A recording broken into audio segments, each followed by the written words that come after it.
নমস্কার বন্ধুরা, কেমন আছেন সবাই? মৌমিতাস ব্লগ অ্যান্ড ওয়ার্কে আপনাদেরকে স্বাগত জানিয়ে আজকে একটা ব্লগ স্টার্ট করছি। তা আজকে আমি হঠাৎ করে চললাম মুম্বাই। মুম্বাইতে একটা সেমিনারে আমাকে ইনভাইট করেছে। তাই ইনভাইটটা খুব রিসেন্টলি করেছে বলে আমি আগে থেকে কিছু আপডেট দিতে পারিনি, কারণ কোনো ঠিকই ছিল না আমি যেতে পারবো কি পারবো না। তো যাই হোক, মনে হলো এত সুন্দরভাবে আমাকে ইনভাইট করেছে আর সেখানে আমি যাব না, ঠিক মনটা মানাতে পারলাম না। তাই হঠাৎ করেই টিকিট কেটে আমি চললাম মুম্বাই। হঠাৎ করে মুম্বাই যাওয়ার প্রোগ্রামটা হয়েছিল বলে তাই জন্য একটু টেনশনে ছিলাম যে আমার জার্নিটা সেফলি এবং মানে আরামদায়ক হবে কি না। কিন্তু দেখলাম না, পুরোটাই যেন মনে হলো এখনও পর্যন্ত যতদূর পর্যন্ত এসেছি খুব ভালোভাবেই আমি চলে আসতে পেরেছি এবং টাইমের অনেক আগেও আমি ঢুকে গেছি। আমার ফ্লাইটের টাইমের অনেক আগে ঢুকে গেছি বলে তাই একটু এয়ারপোর্টটাও এদিক ওদিক ঘুরে দেখলাম। আর এয়ারপোর্টে ঢুকে ঘুরতে আমার মনে হয় শুধু আমার একার না, সকলেরই খুবই ভালো লাগে। কারণ এয়ারপোর্টে এত সুন্দর সুন্দর দোকানগুলো থাকে, যেই দোকানগুলোতে আছে সেগুলো এত সুন্দর করে সাজানো গুছানো থাকে আর প্রত্যেকটা জিনিসই যেন খুব অ্যাট্রাকটিভ হয়, মানুষকে খুব আকর্ষণ করে যে যেন আমরা নিতে পারি আর না পারি, যেন একটু গিয়ে ঢুকে আমরা যেন দেখি। এটা যেন প্রত্যেকে, আমার মনে হয় আমার একার না, এটা আমাদের প্রত্যেকেরই হয়তো এটা মনে হয়। তাই সেরকম স্বভাববশত আমিও একটুখানি ঢুকলাম, ঢুকে দেখলাম এত সুন্দর লাগছে, এত জিনিস। আমরা হয়তো অনেক দোকানেই ঘুরি, আমাদের অনেক মার্কেটে, আমাদের চারপাশে অনেক মার্কেট আছে, অনেক দোকান আছে, সেখানে আমরা যাই ঠিকই, কিন্তু একই জায়গাতে একদম মনের মতন প্রত্যেকটা জিনিস মনের মতন একসাথে একই দোকানে পাওয়াটা একটু ডিফিকাল্ট হয়ে যায়। তাই জন্য আমরা হয়তো সেরকম চারদিক থেকে অনেক জিনিস আমি নিয়েও উঠতে পারি না। আবার এয়ারপোর্টে গিয়ে যে আমরা এগুলো ক্যারি করব সেটাও সম্ভব হয়ে ওঠে না, কারণ এখানে দামটাও অনেক বেশি হয়। প্লাস আবার যখন আমি এয়ারপোর্ট থেকে বম্বে এয়ারপোর্টে যাব বা ওখান থেকে আবার যখন কলকাতার ফ্লাইট ধরবো, তখন ওই চেক ইন করা, তারপরে হচ্ছে নানা রকম অনেক ঝামেলা থেকে থাকে। প্লাস ওগুলো ক্যারি করতে গেলে যেগুলো মাটির জিনিস আছে সেগুলো যদি আমি নিই, সেগুলো ভেঙে যাওয়ার সম্ভাবনা থেকে যাবে। আর আমার যাতায়াতটা যেহেতু খুব কম টাইমের জন্য, হ্যাঁ, যেতে হবে একদিনের জন্য, আবার একদিন পরেই আবার রিটার্ন, তাই জন্য এগুলো নিয়ে ক্যারি করে যাওয়া আসাটা খুবই টাফ ব্যাপার। তাই জন্য কিনতে পারলাম না ঠিকই, কিন্তু চোখটাকে একটু শান্তি করে নিলাম চারদিকে ঘুরে, এত সুন্দর সুন্দর জিনিস দেখে। সঙ্গে তোমাদেরকে নিয়েও দেখালাম। চারদিকে ঘুরতে ঘুরতে দেখো ভোরের আলো একটু একটু করে ফুটতে লেগেছে। ওই যে দূরে দেখা যাচ্ছে ফ্লাইটটা, খুব সম্ভবত এই ফ্লাইটটাই আমার ফ্লাইট, এটাতেই হয়তো আমি যাব বম্বেতে। আর চারপাশটা দেখো সবই একটু আলো ফুটেছে, কত সুন্দর দেখতে লাগছে, চারপাশটা অসাধারণ লাগছে। আর এই এই কি বলে এটাকে, সাবওয়ে বা কিছু একটা বলে হয়তো, আমি ঠিক জানি না। এই সাবওয়ের এই রাস্তা দিয়েই হয়তো আমাকে ফ্লাইটে যেতে হবে। আমি আইডিয়া করছি, আমি শিওর না যে এই ফ্লাইটটাই আমার ফ্লাইট নাকি। আমার যত টাইম এগিয়ে আসছে ফ্লাইটের, ততক্ষণ দেখছি এই ফ্লাইটের সাথেই আমাদের সাবওয়েটা অ্যাটাচ করা হলো। খুব সম্ভবত হয়তো আমি ঠিকই বলছি, এই ফ্লাইটে করেই আমি যাব আজকে বম্বেতে। ওই দেখো দূরে সূর্যি মামা উঁকি মারছে, একটু একটু করে সূর্য মামা উঠছে, কি সুন্দর, কি অসাধারণ লাগছে দেখতে, দেখো একটু তোমরা।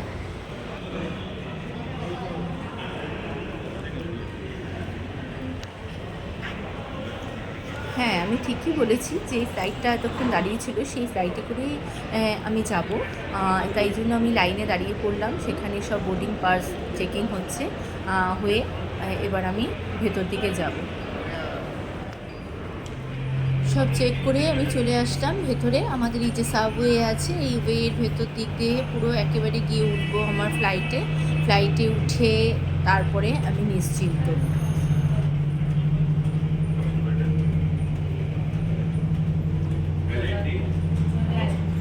বাইরে থেকে যখন এয়ারপোর্টের ভেতর থেকে যখন আমি সাবওয়েটা দেখছিলাম, তখন ওখান থেকে দেখলে বোঝাই যায় না যে এইটার ভেতরে কত ঘুরপাক করে তারপরে আসতে হয়। আমাদের প্রায় 5 থেকে 7 মিনিট টাইম লাগলো এই ফ্লাইটের মুখে এসে পৌঁছাতে। এত এদিক ওইদিক এদিক ওইদিক ঘুরে নিয়ে তারপরে এসে ফ্লাইটের ভেতরটাতে ঢুকতে পারলাম। কিন্তু বাইরে থেকে একটুকু মনে হয় না, একটুকু বোঝাই যায় না যে কতটা ঘুরতে হচ্ছে। যাই হোক, আমার সিট নেওয়া হয়ে গেছে, সিটে বসেও গেছি, খুব ভালো, একেবারে উইন্ডোর পাশে সিটটা পেয়েছি, খুব সুন্দর করে বসে গেছি। কিন্তু এবার হচ্ছে ফ্লাইট ছাড়ার অপেক্ষায় রইলাম। ईंधन भरने की प्रक्रिया चल रही है। कृपया अपनी सीट पर बैठे रहें और सीट बेल्ट खुली रखें। ফ্লাইটটা এখন টেক আপ করার জন্য প্রস্তুত হচ্ছে, রানওয়েতে রয়েছে। এই আস্তে আস্তে আস্তে আস্তে এই আমাদের একদম দেখো তোমরা, এই ঘুরে গেল, ঘুরে গিয়ে এখান থেকে আস্তে আস্তে তোমার টেক আপ করে যাবে। টেক আপ করার সাথে সাথে মিনিটের মধ্যে কত উঁচুতে উঠে যায় দেখো। নিচের বাড়ি ঘরগুলো কত ছোট ছোট লাগছে এখন মাটি থেকে আমরা কত উঁচুতে। প্রত্যেকেই যে আছি, প্রত্যেকেই আমরা জানি যে আমরা এখন আকাশের পথে চলছি। মাটির দেখো নিচে দেখা যাচ্ছে প্রত্যেকটা যেন মনে হচ্ছে ঝুলন সাজানো রয়েছে।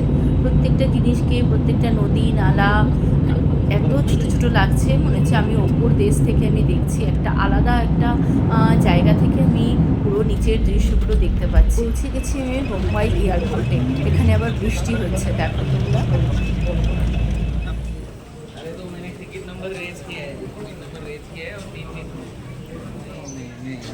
ज़्यादा हो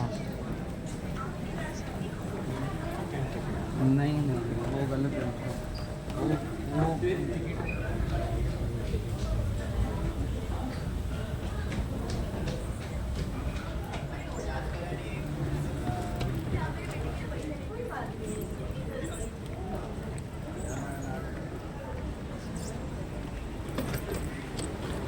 চলে আসলাম লাগেজ সেকশানে। এই লাগেজ নেওয়াটা খুব ডিফিকাল্ট ব্যাপার, মানে কতক্ষণ যে দাঁড়িয়ে থাকতে হবে। কারোর হয়তো দেখা গেল এসে দাঁড়ানোর সাথে সাথে লাগেজ চলে এলো, আবার কারোর ক্ষেত্রে অনেকক্ষণ দাঁড়িয়ে থাকার পরে তারপরে লাগেজটা আসে। খুব বিরক্তি লাগে এখানটা দাঁড়িয়ে থাকতে।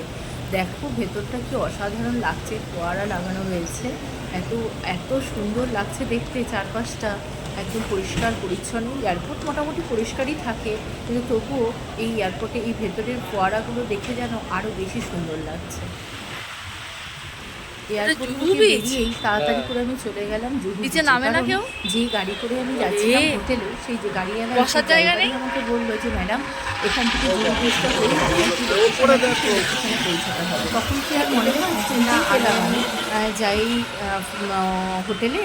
এই যে দেখুন উপর থেকে এয়ারপোর্টের একদম পাশেই হচ্ছে জুহু বিচ। একটু ঘুরে আসতে হয়, কিন্তু যত ফ্লাইট আছে সেই ফ্লাইটগুলো ওই রকম, ওই যে আকাশে দেখা যাচ্ছে কত ফ্লাইট এই বিচের ওপর দিয়ে যাচ্ছে। প্রথমে বম্বে এয়ারপোর্ট থেকে যখনই কোনো ফ্লাইট বেরোয় তখনই কিন্তু এই বিচের ওপর দিয়েই যায়। তাই জন্য শুনতে কিন্তু একেবারে সাইডেই এই বিচের অপোজিটেই কিন্তু রয়েছে হচ্ছে আমাদের যে এয়ারপোর্ট, বম্বে এয়ারপোর্ট। সেই বম্বে এয়ারপোর্টের বাউন্ডারি কিন্তু এতটাও সহজ নয়, ওখান থেকে ঘুরে আসতে অনেকটাই টাইম লাগে। এই রাস্তার ওপর দিয়েই যেতে হবে বলে আমি বিচে চলে এলাম। এই বিচটা খুবই সুন্দর, খুবই ভালো। কিন্তু আমরা মোটামুটি যেরকম দীঘা বা পুরীতে দেখেছি অনেকে স্নান করছে, সবসময় কেউ না কেউ স্নান করছে, আর বেশ ভালোই লাগে ওখানটার ওই ওয়েদারে স্নান করতে। হ্যাঁ, ওখানে চারপাশে যেরকম বসে থাকতেও ভালো লাগে। কিন্তু আমি জানি না কেন এখানের বিচে কিন্তু আমি কাউকে দেখিনি দিনের বেলাতে স্নান করতে। আমি যেই টাইমে গেছি আমি কাউকে দেখিনি স্নান করতে। আর হচ্ছে প্রচণ্ডই গরম। আর তারপরে ওখান থেকে চলে আসলাম, বেশিক্ষণ থাকতে পারছিলাম না। ওখান থেকে বেরিয়ে যখন হোটেলের দিকে যাচ্ছি তখন আবার দেখতে পেলাম হচ্ছে অমিতাভ বচ্চনের, আমাদের বিগ বি অমিতাভ বচ্চনের বাংলো। সেই বাংলো চারপাশটা, ওইখানে আমি আবার গাড়িটাকে দাঁড় করিয়ে একটু বাংলো চারপাশটা ঘুরে দেখে নিলাম। কিন্তু বিশাল বড় বড় ওয়াল তো দেওয়াই রয়েছে, বাউন্ডারি ওয়াল তো রয়েছেই, তার ওপরেও বেতের বেড়া টাইপের দেওয়া, ডিজাইন করে দেওয়া। তারপরে যা হোক আবার হোটেলে গেলাম, হোটেল থেকে আবার একটু চলে এলাম বিচে, ড্রেসটাকে চেঞ্জ করে, কারণ বিচে আসতে ভালো লাগছিল। দুপুরবেলাতে যখন এসেছিলাম যখন দুপুর হয়ে গেছে, আর দুপুরে যখন এসেছি তখন প্রচণ্ডই গরম। কিন্তু এখন দেখছি অনেকেই নেমেছে, অনেকেই দাঁড়িয়ে আছে, অনেকেই স্নান করছে। কিন্তু এই এখন যে টাইমটা হয়ে গেছে সেটা বিকেল হয়ে গেছে। আর এখন দেখুন আস্তে আস্তে সন্ধ্যাও হয়ে গেল। এই সন্ধ্যার সময় চারপাশের খাওয়া দাওয়া ঘোরা। কিন্তু জানি না কেন অনেকেই হয়তো বলে থাকে যে জুহু বিচ বা বান্দ্রা বিচ সবারই খুব ভালো লাগে। আমার মনে হয় আমাদের দীঘা এবং আর বৃষ্টিও হচ্ছিল, বেলাতেও হয়েছে, এখনও হচ্ছিল। চারপাশটা তাই বৃষ্টিতে ভেজা, লোকজনও কম লাগছে, দেখলেও খুব ভালো লাগছে। আর এখানে এক জায়গায় গণেশ পুজো হয়েছিল, সেই গণেশ পুজোর টাইমে সেখানে আবার চলে গেলাম। সেখানে চলে গিয়ে আমি একটু গণেশ পুজো দিলাম। ভালোই লাগলো সেখানে প্রোগ্রামের কাজ ছেড়ে একটা কাজে গেছি বান্দ্রা বিচে তারপরে গেলাম জুহু বিচে এবং তারপরে গেলাম বান্দ্রা বিচে, কারণ বান্দ্রা বিচটা সবাই বলে খুবই সুন্দর।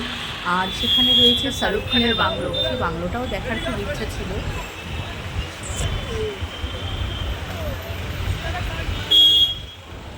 শাহরুখ খানের বাংলার নাম হলো মান্নাত। এই মান্নাতের সামনে দাঁড়িয়ে প্রচুর কেউ ফটো তুলছে, আমিও তো তাই একটু ওদের দেখা দেখতে ফটো তুলে নিলাম, ভালোই লাগলো দেখতে। আর ওই যে দেখা যাচ্ছে ওই যে উঁচু উঁচু যে বিল্ডিংটা যেখানে লাইট জ্বলছে, ওই যে দেখা যাচ্ছে সেটা হচ্ছে শাহরুখ খানের বাংলো, এবং ওইখানেই নাকি সকালবেলাতে শাহরুখ খান বসে চা কফি খায়। আর এই যে বাংলোটা আছে এটা যেন কোন একটা সিনেমা আর্টিস্টের বাংলো, আমার ঠিক মনে পড়ছে না। যাই হোক, ওখান থেকে আবার চলে আসলাম বান্দ্রা বিচে। বান্দ্রা বিচটাও সুন্দর, খুবই সুন্দর। আর সব থেকে বেশি সুন্দর এখানকার ভুট্টা। তোমরা যদি কেউ যাও তাহলে অবশ্যই এখানকার ভুট্টাটা খাবে, কারণ এখানের ভুট্টাটা যতটা মিষ্টি, অনেক ঘোরাঘুরি হয়েছে, এবার বাড়ি ফেরার তারপরে হয়ে গেল। এবার আবার চলে এলাম পরের দিন সকালবেলাতে এয়ারপোর্টে এসে যথারীতি খিদে পেয়ে গেছে, তাই একটু কিছু খাবার কিনে নিয়ে এবার বাড়ির পথে আমাদের যেতে হবে। আমাকে ধরতে হবে নতুন ফ্লাইট কলকাতা যাওয়ার জন্য।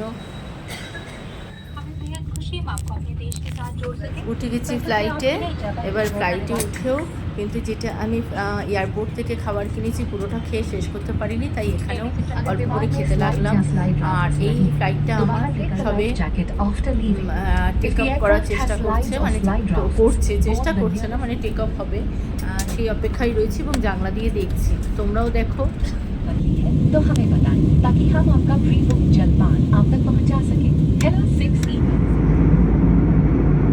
আমি এখন আছি তুলোর দেশের মধ্যে দিয়ে আমি যাচ্ছি আমার বাড়িতে, আমি ফিরছি আমার বাড়িতে। আমার মতন হয়তো আরও অনেকেই এই তুলোর দেশের মধ্যে দিয়ে তার বাড়িতে ফিরছে। দেখো, একদিকে নীল একদিকে সাদা, একেবারে যেন মনে হয় পেঁজা তুলো বসানো রয়েছে। কি সুন্দর লাগছে, কি অপরূপ লাগছে, আমার যেন ভাষা নেই কোনো, এটা কি এক্সপ্লেন যে করবো সেটার কোনো ভাষা নেই। এখনের এই দৃশ্যটা দেখো, পুরো একেবারে চারদিকে পুরো মেঘে ভরা, তার মাঝখান থেকে যেন পুরো মেঘটাকে কাটিয়ে কাটিয়ে যেন আমাদের ফ্লাইটটা এগিয়ে চলেছে একটা পাখির মতন। কেমন লাগছে দেখো, মনে হয় কোনো মেঘের তুলোর গুহার ভেতরে ঢুকে গেছি। চারপাশে কীরকম কেমন সুন্দর লাগছে তোমরা দেখো, আমি আমার কোনো ভাষা নেই এই সৌন্দর্যটা বোঝানোর। সারি সারি তুলোর দেশ পাড়ি হয়ে আজকে আমি আমার দেশের মাটিতে পা দিলাম, চলে এসেছি কলকাতা। এবার আস্তে আস্তে এই ফ্লাইট থেকে বেরোতে হবে, বেরিয়ে এবার বাড়ির দিকে চললাম। তো বন্ধুরা, আমি সেফলি কলকাতার মাটিতে পা রেখেছি। তাহলে আজকে এই পর্যন্তই, তোমাদের পুরো ট্যুরটাকে দেখালাম। কেমন লাগলো তোমরা আমাকে একটু জানিও। তাহলে আজকে এতটুকুই, টাটা, সবাই ভালো থেকো।